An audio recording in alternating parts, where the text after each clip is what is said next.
Hello everyone, कैसे हैं आप सब। स्वागत है हमारे चैनल में आप सभी का। आज मैं टीजीटी 2021 के पेपर में आए हुए प्रश्नों के विषय में कुछ चर्चा करूंगी। बेसिकली आज का जो विषय होम साइंस ही है और होम साइंस में जो प्रश्न टीजीटी में पूछे गए थे और एससीईआरटी की बुक से हूबहू पूछे गए थे, तो कितने प्रश्न पूछे गए थे, कौन कौन से प्रश्न पूछे गए थे, उसी के विषय में हम चर्चा करेंगे। तो यदि आप होम साइंस से हैं, आपका सब्जेक्ट होम साइंस है और आप तैयारी कर रहे हैं टीजीटी पीजीटी की, तो आप वीडियो बिल्कुल पूरा देखिएगा, स्किप मत करिएगा। और चलिए अपनी बातों शुरू करने से पहले अगर चैनल पर नए हैं तो सब्सक्राइब कर लीजिए। एक व्यू तो आप लोग बहुत अच्छा दे रहे हैं, मेरी वीडियो को पसंद कर रहे हैं, थैंक यू सो मच। आप लोगों को बहुत बहुत धन्यवाद कि पिछली वीडियो आप लोगों ने इतना पसंद किया। और जब पसंद करते हैं तभी देखते हैं, अगर देख ही लेते हैं तो एक लाइक कर दीजिए। तो ज़्यादा समय न लेते हुए हम अपने टॉपिक पे बात करते हैं। जैसे कि ये पहला प्रश्न है यहाँ पे, पहला का मतलब है कि क्वेश्चन नंबर 33 मेरे सीरीज का। तो ये पूछा है, पर्यावरण में उपस्थित आवश्यक तत्वों का असंतुलन कहलाता है। तो क्या कहलाता है? आयोग ने इसका सही आंसर प्रदूषण दिया है।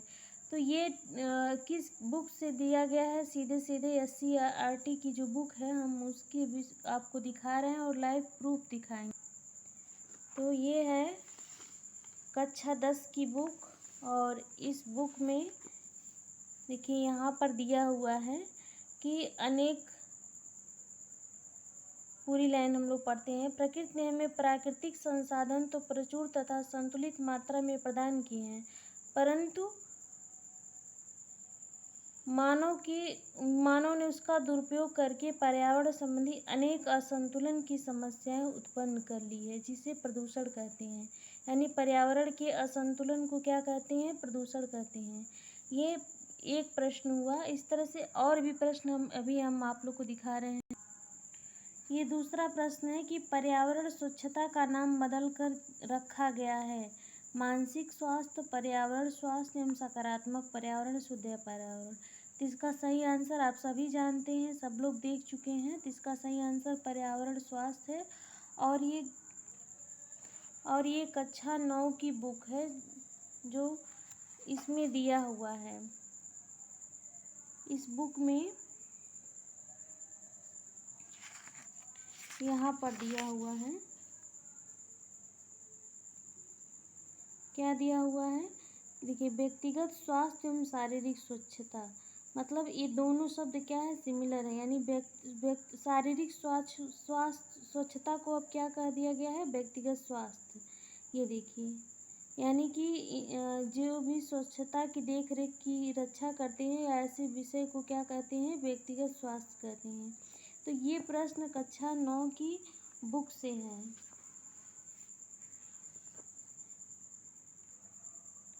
नेक्स्ट क्वेश्चन है, चेचक के विषाणु का क्या नाम है? तो इसका आंसर है वारिसेला जोस्टर वायरस, जो यहाँ किताब में दिया हुआ है। देखिए, यह रोग एक विषाणु वेरोला वायरस से फैलता है। यहाँ साफ साफ दिया हुआ है। मतलब अभी हम लोग कितने क्वेश्चन देखे? 3 क्वेश्चन देख चुके हैं। अब एक प्रश्न ये है, हैजा किसके द्वारा फैलने वाला रोग है? ये देखने में तो इतना साधारण सा प्रश्न है, लेकिन हमको लगता है 90% लोग इस प्रश्न में कंफ्यूज हो गए थे। जैसे ये वायु द्वारा, जल द्वारा, भोजन द्वारा। तो यहाँ किताब में देखिए क्या कह रहा है। जैसे कि जल द्वारा तथा भोजन द्वारा फैलने वाले रोग, तो सबसे पहले ही ये दिया हैजा। हैजा क्या है? जल द्वारा फैलने वाले रोग है। मतलब सबसे पहली बीमारी ये दिया है, जल के माध्यम से अनेक रोगों का संवहन होता है, जैसे हैजा, पेचिश, मोतीझरा इत्यादि। फिर भी इतना कन्फ्यूजन था इस प्रश्न में। तो ये भी प्रश्न यहीं से दिया हुआ है। और कुल मिलाकर अभी तक हम लोग 4 प्रश्न देख चुके हैं। अब ये एक प्रश्न ये है, शिशु मृत्यु दर की गणना की जाती है जन्म लेने वाले प्रति 100 शिशुओं पर, जन्म लेने वाले प्रति 1000 शिशुओं के आधार पर। तो सही उत्तर यही है, सभी लोग जानते हैं, जो लोग पेपर दिए थे या सॉल्व कर चुके हैं वो सभी लोग जानते हैं। ये इसी किताब में, यानी जो हम दिखा रहे हैं उसी किताब में ही ये भी आंसर दिया हुआ है, जिससे उदाहरण भी दिया है कि वर्तमान में भारत में बाल मृत्यु 0 से 4 वर्ष की प्रति 1000 पर 133 है, यानी इसकी गणना किस पे की जाती है, 1000 शिशुओं पर की जाती है। तो यहाँ ये भी प्रश्न यहीं पर दिया है। तो हम लोगों को लगभग 5-6 क्वेश्चन तो यहीं देखने को मिल गए। अब नेक्स्ट क्वेश्चन देखते हैं। सिर पर लंबी पट्टी बांधने के लिए पट्टियों की आवश्यकता होती है, 1 पट्टी, 2 पट्टी, 3 पट्टी, 4 पट्टी। तो ये हूबहू यहाँ प्रश्न से ही उठा लिया गया है कि सिर पर लंबी पट्टी बांधने के लिए पट्टियों आवश्यक होती है, 1 पट्टी, 3 पट्टी, 2 पट्टी, 4 पट्टी। मतलब इसका जो प्रैक्टिस क्वेश्चन दिया हुआ वहीं से ये क्वेश्चन उठा लिया गया सीधे सीधे, मतलब ऑप्शन भी नहीं चेंज है। तो ऑप्शन सही आंसर 2 पट्टी है, जो कि यहाँ पे दिया हुआ है आंसर में। तो इस तरह से हम लोग क्या देखते हैं, 6 क्वेश्चन लगभग हम लोग आँखों से देख लें। इसके अलावा ये वाला क्वेश्चन बाल विवाह निरोधक अधिनियम, ये भी क्वेश्चन इसी बुक में दिए हुए हैं, और इसके साथ शारदा एक्ट भी दिया हुआ है। इसके बाद 11th की बुक में स्वास्थ्य का जो शाब्दिक अर्थ है, हाइजिया वाला क्वेश्चन, वो भी दिया हुआ है।